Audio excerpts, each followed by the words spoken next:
Vaxtınız xeyirli olsun müəllimlər.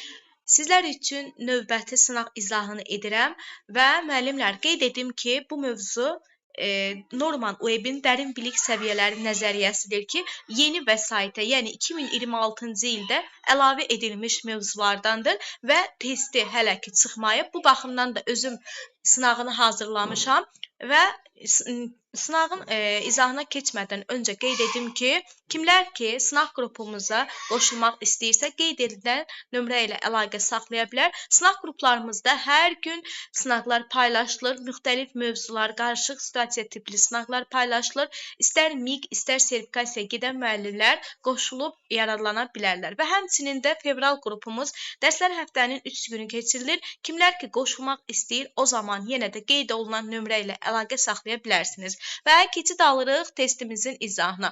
Hansı fəaliyyətlər Norman Webin dərin bilik səviyyələrinə görə ikinci səviyyə bacarıqlar və anlayışlar, yəni bu mərhələyə aid edilə bilər? Əlbəttə ki, mətndəki əsas obrazların adlarını sadalamaq. Əsas obrazların adlarını sadalamaq deyirsə, bəli, bu olmayacaq. Çünki burada əsas obrazların adını sadalamaq xatırlama mərhələsinə aid olacaq. Keçid alırıq digər varianta.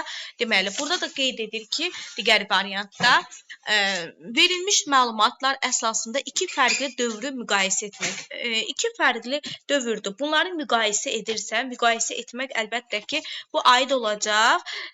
Burada elə bu aid olacaq anlayışlar, bacarıqlar və anlayışlara ikinci mərhələyə. Çünki orada nəyisə anlamalıydı. Məsələn, xatırlamada bu xatırlamaq ilkin bilik idi. Hər hansı bir tərifi öyrənmək, yaddaşa, hafizəyə əsaslanıb xatırlayıb ona cavab vermək. Ümumiyyətlə, qapalı suallar birinci mərhələyə aid idi. Amma ikinci mərhələdə, artıq bu ikinci mərhələdə demək ki, bacarıqlar və anlayışlarda nəyisə bilik getdikcə dərinləşir də, belə deyim ki, burada artıq iki fərqli məqam arasında iki hadisəni və iki anlayışı müqayisə etmək əlbəttə ki, aid olacaq ikinci mərhələyə. Digərinə baxırıq, müəllim şagirddən oxuduğu hekayənin sujet xəttini dəyişərək yeni bir sonluq yazmağı və bu dəyişikliyin hekayənin ana xəttinə necə təsir etdiyini izah etməyi tələb edir. Bu tapşırıq Webin modelinə görə hansı səviyyədədir?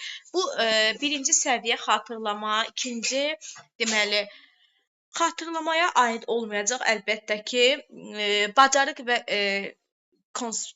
deməli konseptlər, yəni bacarıqlar və anlayışlar, strateji təfəkkür, strateji düşünmədən söhbət gedir.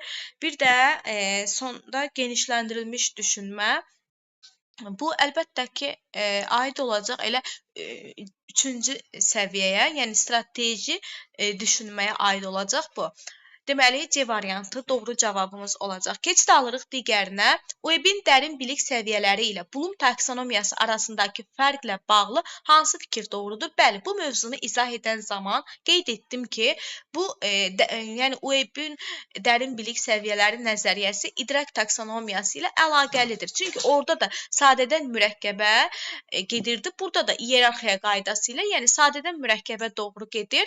Deməli, burada Bloom birinci A variantına baxaq. Bloom taksonomiyası yalnız idraki, Web isə yalnız emosional sahəni ölçür. Xeyr, deməli, çünki yalnız idraki sahəni deyil. Bloomda 3 sahə var idi. Emosional sahə var idi, bir də psixomotor sahə var idi, bir də idraki. 3 dənə sahə var idi. Bu doğru yanaşma deyil. Bloom taksonomiyası feillərə, Webin doc modeli isə prosesin mürəkkəbliyinə, yəni şagirddən nə dərəcədə dərin düşünmə tələb olunur, buna fokuslanır. Bəli, bu deməli elə B variantı olacaq. Bəli, çünki feillərlə təqdim olunmuşdur Bloom taksonomiyası. Amma Webin dərin bilik səviyyələri əlbəttə ki, bu artıq şagird, yəni prosesin mürəkkəbliyinə nə dərəcədə dərin düşünmək tələb olunur, ona əsas fokuslanır. Digər aşağıdakı tapşırıqlardan hansı 4-cü səviyyə Yəni strateji düşünmə üçün xarakterlidir. Mətnin xüsusiyyətini hazırlamaq, bu əlbəttə ki, aid olmayacaq. Cədvəldəki verilənləri qrafikə köçürmək, bir neçə fərqli mənbədən əldə edilən məlumatları sintez edərək qlobal problemin həlli üçün layihə hazırlamaq, bəli, sintez etmək, layihə hazırlamaq, artıq burada genişlənmiş səviyyədir. 4-cü səviyyə, yəni 4-cü sualın cavabı eləcə variantı olacaq. Keçid alırıq digərinə. Norman Webb dərin bilik səviyyələri nəzəriyyəsinin neçə mərhələsi var? Bəli, 4 səviyyədən ibarətdir. Yəni 4 səviyyəsi vardır. Amma idraki sahə 6 mərhələdən ibarətdir. Sonra Norman Webb dərin bilik səviyyələri nəzəriyyəsinin mərhələləri ardıcıllığı hansı mərhələdən? Birinci, əlbəttə ki, xatırlama, ikinci, bacarıqlar və anlayışlar, üçüncü səviyyə strateji düşünmə, dördüncü səviyyə genişləndirilmiş düşünməkdir. Ona görə A variantı doğru cavabımız olur. Bloom taksonomiyası və Webb'in DOC modeli ilə bağlı verilən fikirlərdən hansı doğrudur? DOC modeli yalnız ibtidai siniflərdə tətbiq olunur. Xeyr, bu yanlışdır. Keçid alırıq digərinə, deməli. Hər iki model eyni prinsiplər üzərində qurulub və heç bir fərqləri yoxdur. Xeyr, bu da yanlışdır. Fərqlidir. Biri digərindən, məsələn, şagirdlər nəyi edəcək, hansı fəaliyyətləri yerinə yetirəcək, az öncə qeyd etdik, ona fokuslanır Webb. Sonra C-də deyir ki, Webb modelində fəaliyyətin hansı feillə ifadə olunmasından çox şagirddən tələb olunan zehni mürəkkəblik önəmlidir. Bəli, elə C variantı doğru olacaq. Sonra keçid alırıq digərinə. Webb'in deməli modelində 4-cü səviyyəni, yəni burada genişləndirilmiş düşünmədən söhbət gedir. Digərlərindən fərqləndirən əsas amil hansıdır? Tapşırığın mütləq riyazi hesablamalardan ibarət olması. Mütləq deyə burada anlayış yoxdur. Kurikulumda ümumiyyətlə belə bir anlayış yoxdur. Xeyr, bu yanlışdır. Şagirdin ümumiyyətlə bu nəzəriyyədə də yoxdur. Şagirdin cavabı daha sürətli tapması. Xeyr, buna da fokuslanmır. Zamanın və resursların, yəni məlumatın sintezi, uzun müddətli araşdırma, yəni bunun rolu əlbəttə ki, C variantı olacaq.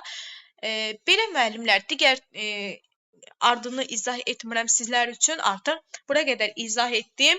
Kimlər ki, dərslərimizə və sınaq qrupumuza qoşulmaq istəyirsə, o zaman qeyd olunan nömrə ilə əlaqə saxlaya bilər və dərslərimizə, həmçinin də sınaq qruplarımıza hər ay açılan, artıq 5 ildir ki, bu belə davam edir. Hər ay sınaq qruplarımız açılır. Sınaq qruplarımıza və dərs qruplarımıza qoşulmaq üçün qeyd olunan nömrə ilə əlaqə saxlaya bilərsiniz. Məni dinlədiyiniz üçün hər birinizə təşəkkür edirəm.